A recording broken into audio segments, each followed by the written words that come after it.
French in the wind. WildChild is still in St. Augustine's. We had intended to leave yesterday, but the weather just isn't in our favor.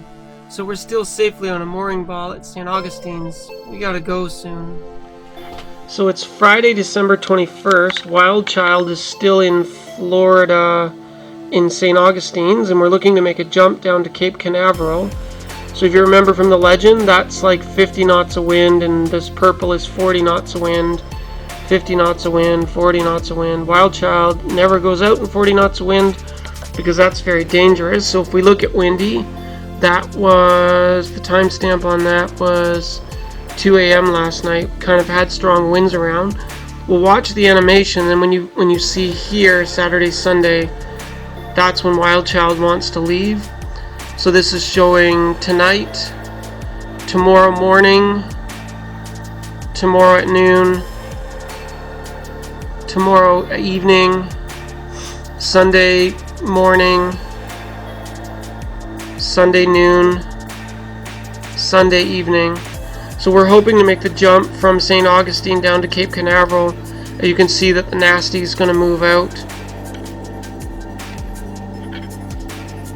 This boat is facing to the west, and WildChild is facing to the east in St. Augustine in the same anchorage.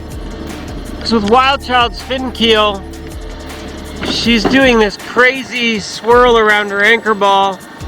It's very unusual, but that's our girl. WildChild is in St. Augustine's. We're on a mooring ball and we're finally getting to relax. We just finished putting away 3 shopping carts full of food. Somehow we stuffed it in every possible nook and cranny. We have an external hard drive on WildChild to enable us to watch sort of canned media, if you will. We're watching Spin City. The lights are on, the generator's running. WildChild is actually quite comfortable despite the nasty, rainy, wet, windy, crazy weather outside that I just showed you on the video. And WildChild's galley slave is all busy in the kitchen taking care of his captain. What are we cooking for dinner, baby? Oh, I think that I felt that like noodles, so like Alfredo something. I'm saying Alfredo something because it's not Alfredo.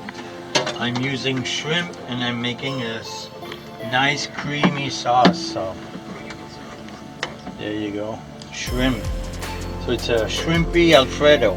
So you never see that. That's the specialty of WildChild. Garlic, fins, herbs, and cheese, mozzarella. That would be wonderful. We don't get paid for advertising, but we've been running our fabulous Yamaha AC generator in the cockpit for a couple of hours now because we went a little crazy on the recent provisioning and we bought way too much meat. WildChild has this beautiful DC freezer that we made over here. It runs off that DC plate and it keeps about 1 cubic foot of stuff frozen, but sort of using very little energy and solar panels and barely. We have some room in there, but one of the things that we found is we pre-freeze stuff before we put it in. It's easier on the freezer.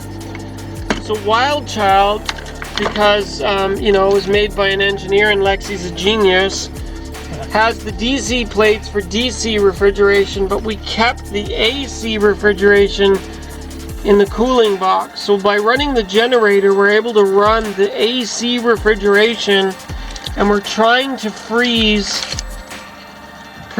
the meats that we vacuum sealed using the AC refrigeration box. Once they're frozen, we can transfer them over the DC freezer and hopefully not suck the heat out of all of the other meats that are in there and thaw everything else out. If they're already frozen when they go in, you're basically just keeping a block of ice or frozen meat frozen. That's not so hard on the DC refrigeration, on the DC freezer. Right now we've got the DC fridge plates at maximum cold and the AC refrigeration plates at maximum cold. because we want to try and freeze the overabundance of meat that we bought before we put it into the DC freezer.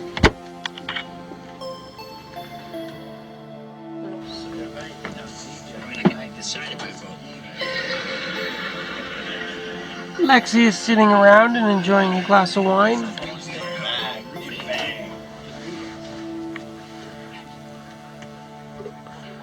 C'est ça, tu sais.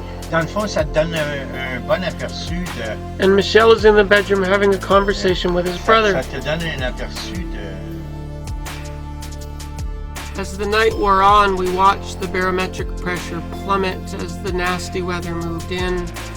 It looks like we may have to wait one more day before we leave.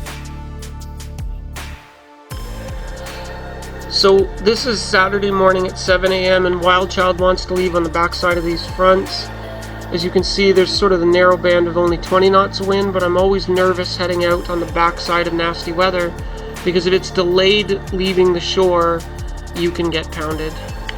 So for the sailors out there, how close behind this would you leave to go sailing to jump south?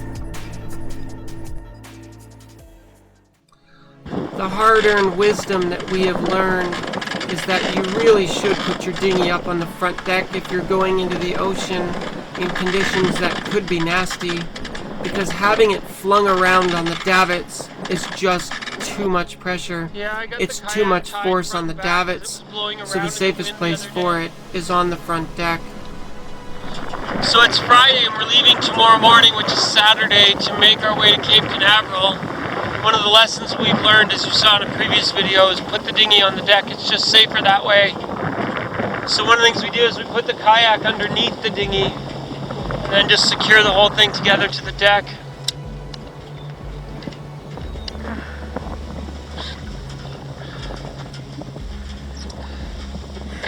So with the dinghy lashed to the deck, every boat has their own way of doing things. We secure the nose down to there, and the sides to there, across, over the tow rail, and back again. And then of course you have to even secure the back end, because we found under passage, the dinghy's actually lifted off the deck. Like we've been under passage and the dinghy's lifted off the deck and been like all the way over blocking this aisle. You have to make sure that that your jenny sheets are free to move and not obscured by any of the ropes that you've got on there. Re-secure the whisker pole, make sure it's not obscuring the jenny sheet. And this is life on a sailboat. Do this all the time. It's supposed to be 30 knots of wind, but it's not here. There's been gusts. There was a good one a minute ago.